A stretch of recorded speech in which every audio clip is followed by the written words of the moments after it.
My name is Novena Carmel, and I'm here with the lovely George Alice. Hello. Thanks for having me. It's so great to have you here. That was wonderful. And we were just talking off camera. That was one of the first times you've played your music like that, like kind of an acoustic. Yeah, I guess it's kind of the first.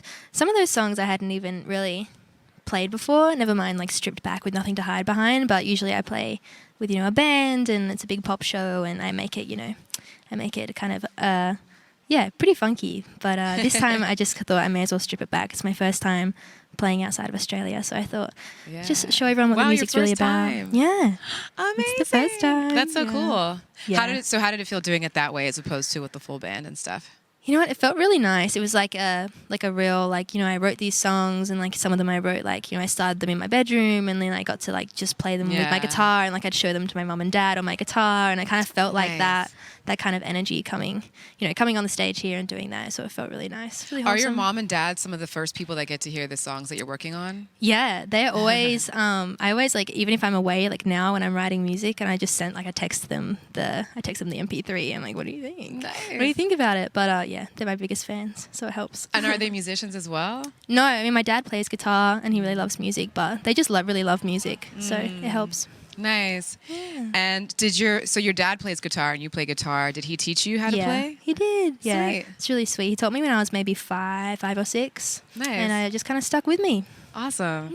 When you were performing, a lot of people in the chat, you guys were saying how calming your voice is. Oh, that's and so nice. Yes, and it really truly was. I mean, it's so effortless and just feels kind of like a flow of energy, like a shower, just the perfect temperature. That's so sweet. And yeah, I was thinking about a lot of artists these days, not a lot, but some artists will do albums or music that's intended to create a mood or a vibe or healing. And I don't know if you've ever considered doing that with your voice, a project that way. I don't know. I think I would really love to do a project that is exactly what I just played and just super stripped back and kind of just showing the songs for what they are. But I don't know. I've not really put much thought into it right now. I'm in my just experimenting with pop music and everything else that I love and.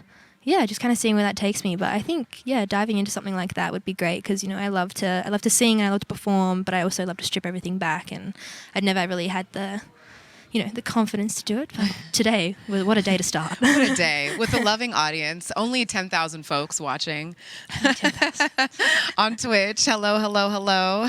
11,000 right now. Amazing.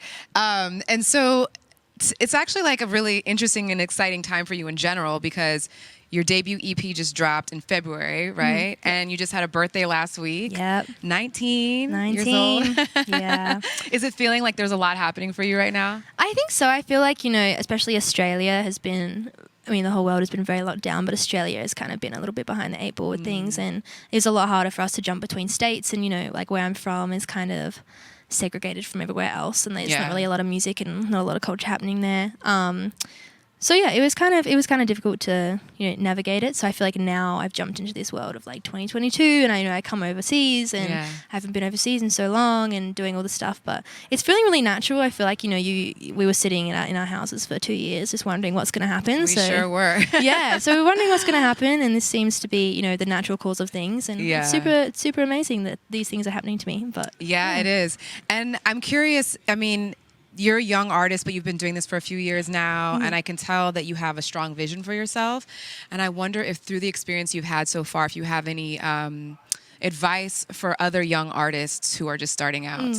I think my advice usually always goes to young women in music because I feel like, there's definitely a segregation of women and men in music, and I think that there's, it's not an equal thing, but I also think that I just don't want people to be disheartened by that, and I don't want young girls and to be disheartened by it. And I think that there's something really powerful about being a woman in music, and it's one of the greatest achievements of my life is doing this. And I just think that you should just stick with it. And if you want to be in a rock band, you should be in a rock band and just do it. Or if you want to be a pop star, go be a pop star. Absolutely.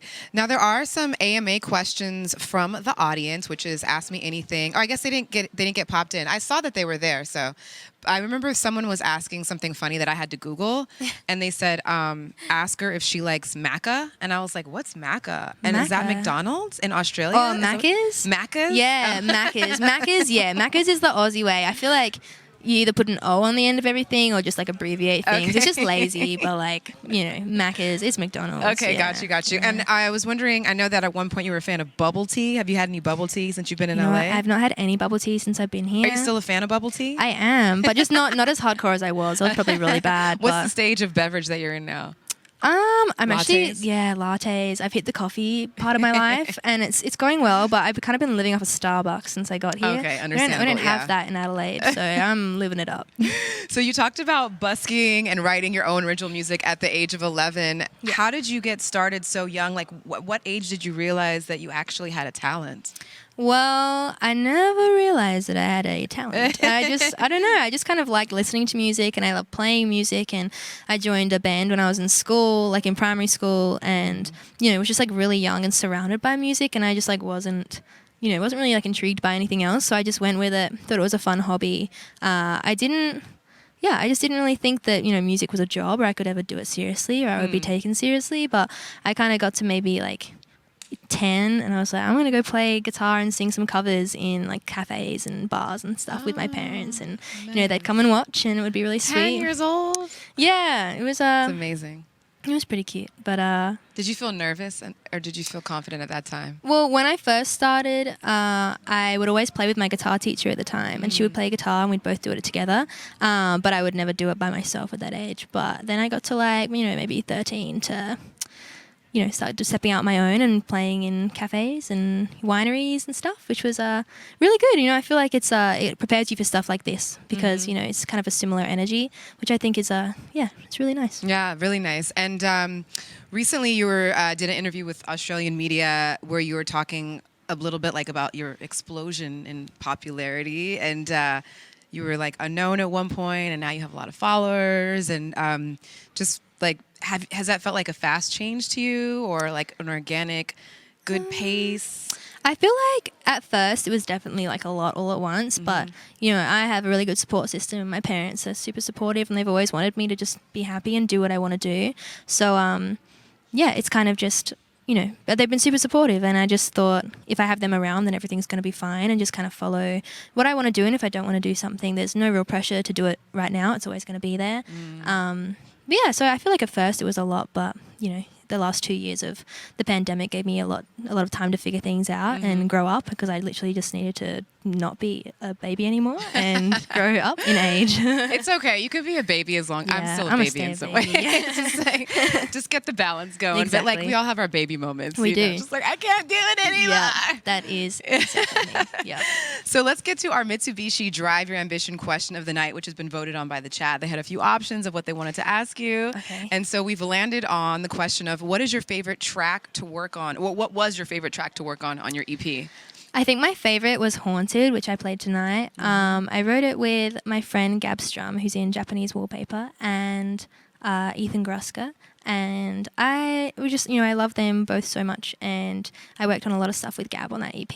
Nice. And it just felt like a really organic process, and you know, it wasn't anything forced. We did it over Zoom because you know Ethan was here and Gab was in Melbourne and I was in Adelaide, so we had to do it over Zoom. But it just felt like a really organic process to be able to write that together. And when it came out, it just it just kind of felt like really where it needed to be, and that it needed to be the last song on the EP, and it was really nice. Beautiful. Well, George Alice's EP is out now. Go grab it. Stay in touch with her. You have some shows coming up in Australia, right? Yes, I do. indeed. As soon as I get back, I'm touring with the Veronicas, Wonderful. playing a few festivals, and playing Splendor in the Grass. Awesome. Yeah. Thank you so much for being here for your debut show Thank in the you. States on School Night.